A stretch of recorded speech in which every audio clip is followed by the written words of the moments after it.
Muy bien, ¿se acuerdan que les conté el martes pasado que habíamos estado en una jornada de buena salud organizada por MSD, que es un laboratorio de innovación en vacunas, animales y para animales y humanos, y se realizó una conferencia de prensa donde pudimos ver al doctor Edgardo Marcos. Él es doctor en ciencias veterinarias, médico veterinario, es director de maestría en salud animal de la UBA y bueno, queríamos traerlo a nuestro programa y desde ya le agradecemos que nos atienda y le damos la bienvenida, doctor. Muy buenas tardes, ¿cómo le va? Buenas tardes, Sara, y no, el agradecido soy yo por la invitación, así que a su disposición. Bien, doctor. Bueno, queríamos preguntarle justamente por su labor, por el trabajo suyo de toda la vida, con referencia a las infecciones en las mascotas, o aunque sean mascotas sanas, cómo tenemos que cuidarnos, qué nos aconseja. Usted dio una disertación ese día, después se realizó la conferencia de prensa. ¿Qué nos puede comentar al respecto, por favor? Bueno, todos los animales, desde los domesticados por el ser humano hasta los silvestres, poseen una carga de agentes patógenos que llevan consigo, como nosotros tenemos los nuestros. Sí. Esos agentes patógenos pueden ser bacterias, virus, hongos, parásitos, clamidias, riquecias, es bastante amplio el espectro. Y el riesgo siempre está de que esos agentes infecciosos, esos patógenos, capaces de producir enfermedad en otro ser vivo, sea animal o humano, pueda pasar de una especie a otra. Puede pasar de una especie animal a otra especie animal o puede pasar de una especie animal a la especie humana. Cuando eso ocurre, esas infecciones que se transmiten entre humanos y animales y viceversa son denominadas zoonosis, con Z, zoonosis. Sí. Es el conjunto de más de 250 enfermedades que se transmiten desde distintos tipos de animales a otros animales o a la especie humana. Sobre eso fue lo que charlamos esa reunión del tema Una Salud que usted acaba de mencionar.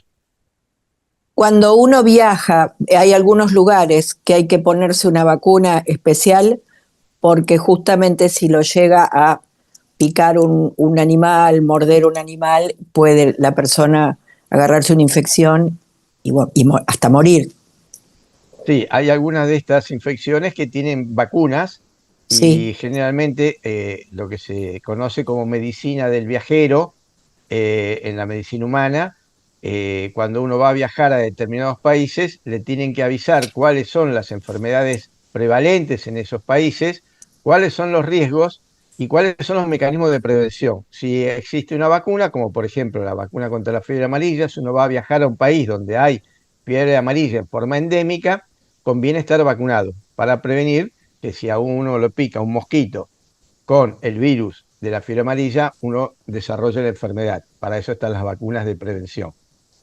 y en cuanto a las mascotas que los Ujú. animalitos domésticos que nosotros tenemos en casa, Bueno, es lo mismo.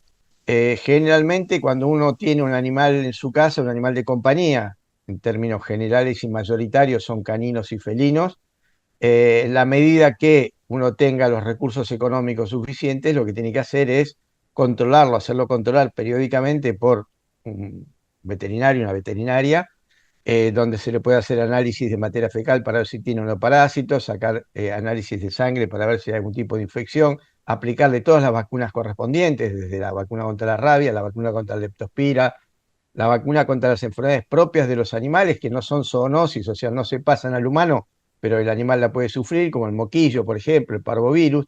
Bueno, hay una serie de lista de enfermedades prevenibles por vacunación que en las clínicas veterinarias le aconsejan a los tenedores, a los responsables de animales domésticos que se la apliquen. Igualmente hay que tener cuidado con cómo convive uno con ese animal, o sea, evitar compartir utensilios o darse besos o subirlo a la cama, porque a veces esos animales pueden estar circulando en la vía pública, después vienen a su domicilio, suben un sillón, una cama y demás, y pueden traer alguna garrapata, puede traer alguna pulga, o sea, hay distintas formas de convivir bien y sano con estos animales. y a veces son resistentes a algunos gérmenes, quizás.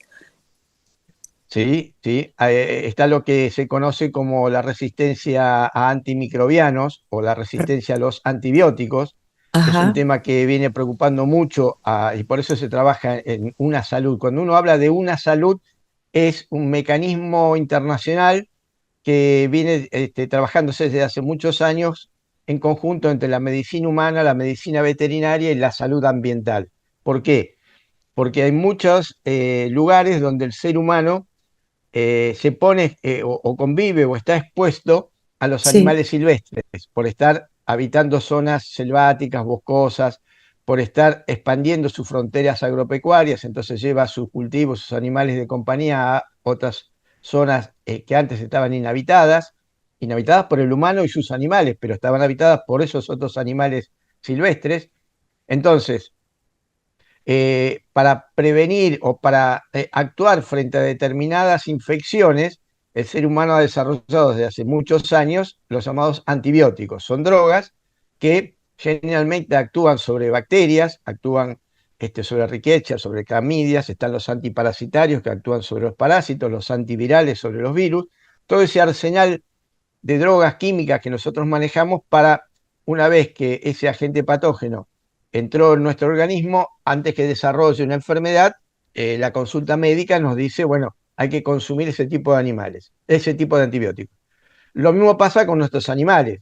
Las ciencias veterinarias también echan mano a ese arsenal químico de los antibióticos, antiparasitarios, antifúngicos, etcétera, y se aplican en los animales de compañía o de consumo, las ovejas, las vacas, lo que después vamos a consumir. ¿Qué pasa? Que el uso excesivo e indiscriminado de esas drogas va generando desde hace un tiempo resistencias en los agentes patógenos. O sea que los agentes infecciosos que causan enfermedad se están volviendo poco a poco resistentes a los antibióticos que nosotros usamos en forma indiscriminada. Por eso es necesario charlar este tema, transmitir este concepto a las audiencias de que no se puede usar antibióticos por cuenta de uno mismo. Esos antibióticos tienen que estar dados con prescripción médica, con receta, y el médico actuante en el caso humano o el veterinario actuante en el caso de animales tiene que evaluar qué antibiótico va a usar frente a la infección presente. No usar cualquier antibiótico y usarlo en la forma que nos lo recomiendan. No porque a los 2 días ya nos sentimos bien, cortamos el tratamiento. El tratamiento con antibióticos tiene que ser completado según la prescripción médica. Si no, se genera esta resistencia a los antibióticos que después nos ocasiona un problema muy serio, porque cuando los queremos usar ya no sirven. Claro, doctor, y con respecto al tratamiento del agua, no sé si se habla también cuando ustedes se reúnen, la verdad que interesantísimo que todos los años se reúnan en una salud para entre todos lograr cosas en bien de la humanidad, de lo que estamos Ujú. haciendo ahora, difundir. Eh, ¿Qué nos puede decir con referencia a eso? Tratar el agua, que nosotros a veces la hervimos o le ponemos un filtro. ¿Sirve para eliminar realmente los gérmenes ultra resistentes, digamos? A ver, el agua contaminada es un problema muy serio. La vida humana y la vida animal en el planeta Tierra solo es posible por la presencia de agua potable. Claro. Si no existiera agua, nuestro planeta sería un desierto y no estaríamos ninguno de nosotros. Por lo tanto, es un recurso que hay que cuidar. El problema es que al haber tantas personas en el planeta y tener tantas actividades industriales, agropecuarias, etcétera, el agua poco a poco se va contaminando. Por eso cada vez es más importante el uso de filtros para el agua, el uso de determinados productos para que el agua sea potable y pueda ser consumida sin ningún inconveniente, tanto por personas como por animales.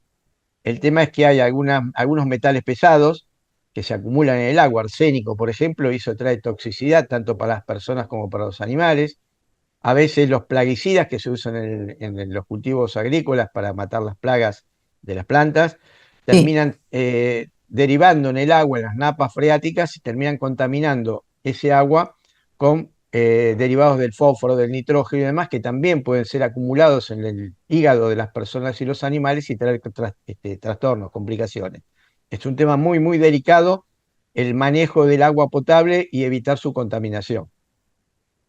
Otro tema que preocupa, ¿se acuerda cuando eh, comenzó el COVID y fue por ¿Ah? China y nosotros dijimos, hasta que llegue acá a Argentina, por favor, a nosotros? Pasó poquísimo tiempo, Ujú. en Sí, avión se sí, vino el virus. exactamente, porque no es que viaja el virus en avión, el que viajó en Claro, avión fue el son ser las humano que personas, llevaba sí, el virus. sí, sí, Ese es el tema con estas infecciones, sí, que antes, cuando yo era chico, me acuerdo haber leído el libro La Vuelta al Mundo en 80 días de Julio sí, Verne.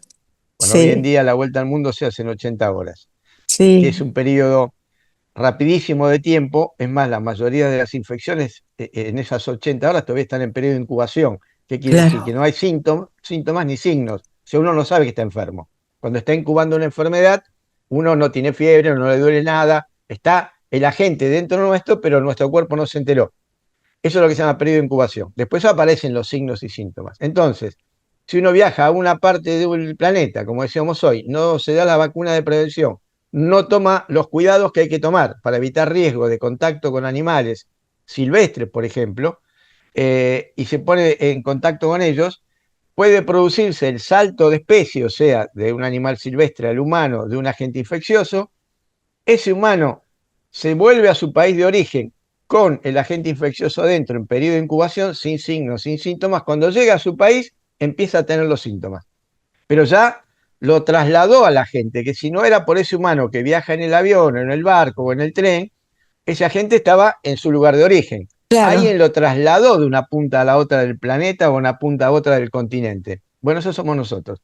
Por claro. eso lo que sucede con muchas de estas zoonosis o infecciones que transmiten los animales a las personas es que después la diseminación la hace el propio ser humano con sus movimientos. Claro.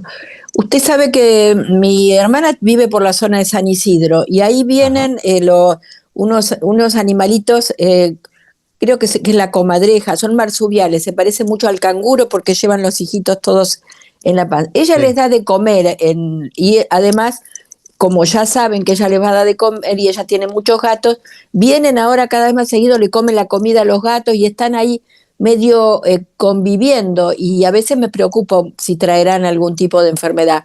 Yo preocupada y le diría a su hermana que no lo haga más, porque ella puede tener vacunado y desparasitado a sus felinos, pero Sí, seguramente a estas comadrejas que vienen, ella ni nadie los controla.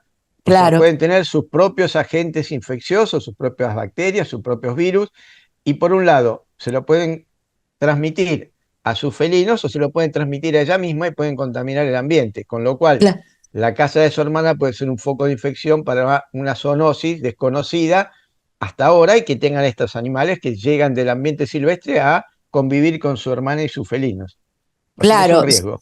Es un riesgo, si le da mucha pena y los quiere dar de comer fuera de la casa, pero no que ahí en las ventanas, ¿ya? Se pone en la ventana el No, animalito no, para pedir es que el comida. animal silvestre se adapta fácilmente. Si Claro, encuentra casa y comida, no se va a ir más.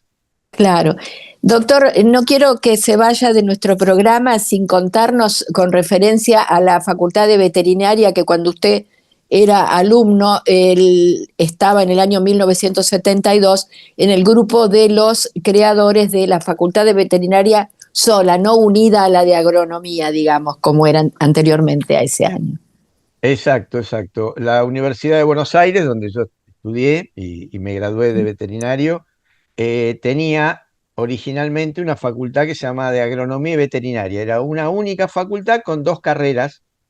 Y el problema que teníamos era que había cierta preeminencia de la carrera de agronomía.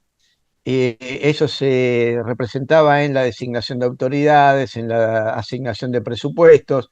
Había Claro, cierto desfasaje entre lo que era la parte de la carrera de agronomía y la parte de la carrera veterinaria, como que estábamos en un segundo plano. Y era una situación que se venía arrastrando desde muchos años antes, y bueno, en 1972, yo estaba en ese momento cursando entre el primer y segundo año, hubo una huelga de los compañeros de tercer año por mejores condiciones de estudio y de trabajo de una de ajá, las materias de anatomía patológica, y esa huelga empezó a difundirse rápidamente en todo el estudiantado. Hubo algunos que nos sumamos con mucho interés, yo diría casi militante, para tratar de que esa situación parara y se pudiese resolver favorablemente. Y bueno, nada, se hizo una huelga estudiantil muy, muy fuerte de casi 2 meses, que incluyó una huelga de hambre de 21 compañeros, 22 compañeros, 21 varones y una compañera mujer, que hicieron una huelga de hambre durante 13 días y 14 noches. Recordemos para los que están escuchando esto que en 1972 había un gobierno militar, una dictadura, estaba el general Lanusse como presidente facto de la República Argentina. Y bueno, esa movida, esa huelga que tuvo muchas actividades, cortes de calles, desfile con animales por la calle Florida, por la calle Corrientes. Bueno, se desembocó en una toma de la facultad primero, una toma del rectorado de la UBA después. Tuvimos serios problemas con la represión. Nosotros tenemos en la Facultad de Ciencias Veterinarias de la UBA 26 compañeros y compañeras detenidos desaparecidos todavía desde aquel momento. Fue muy duro el castigo.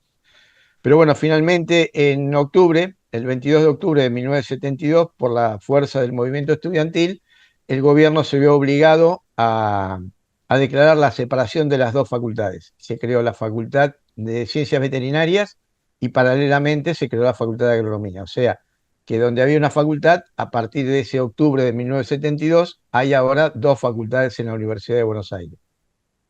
Qué valientes y qué costo también fue aquello Uf, para que, muchísimo, bueno, muchísimo. Así que bueno, mm, fue un movimiento muy fuerte, muy importante y que tuvo sus logros, pero también tuvo sus costos. totalmente.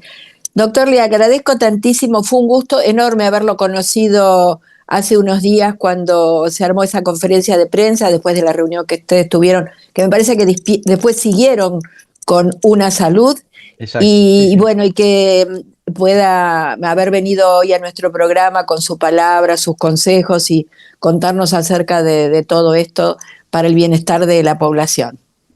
No, el agradecido, reitero, soy yo porque es necesario que programas como el suyo, Sara, colaboren en la difusión de todas estas cosas que a veces no son conocidas por el gran público. Y bueno, poder el mensaje hace bien. Así que soy yo el agradecido y me pongo a su disposición para cuando usted quiera una nueva oportunidad. Desde ya que sí, tenemos que seguir, hay que seguir informando sobre estos temas. Un abrazo muy grande, muchas gracias. Igualmente, Sara, muchas gracias, buena semana. Saludos a usted y a sus oyentes. Hasta luego. Hasta luego. Era el doctor Edgardo Marcos, ustedes ya lo escucharon, qué claro que nos explicó todo. Él es también, eso no lo dije, director de la maestría en salud animal de la Universidad de Buenos Aires.